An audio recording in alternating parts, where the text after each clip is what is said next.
சின்ன பூ எடுத்துட்டு வா.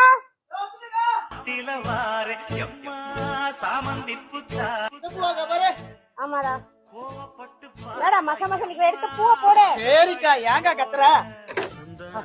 மசா நின்றுகிட்டே அன்று வந்ததும் இதே நிலா.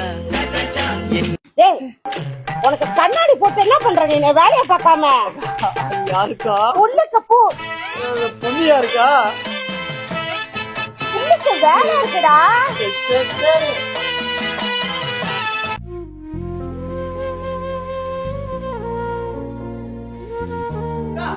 எவனே தெரியலக்கா. அண்ணாலும் வந்து நின்றுகிட்டு இருக்காங்க. என்ன கதை என்ன பிரச்சனை கேட்டாலும் சொல்ல மாட்டான். நீ என்னன்னு வந்து கேளு. நீ வந்து கேளுக்கா. வாடா தம்பி. ஏன்டா அழுவுற? என்னடா பிரச்சனை? இல்லக்கா அவர் வர்ற அன்னைக்கெல்லாம் வரட்டிக்கிட்டே இருக்காருக்கா கடைக்குள்ள வர்ற அன்னைக்கு. சரிடா என்ன பிரச்சனை சொல்லு.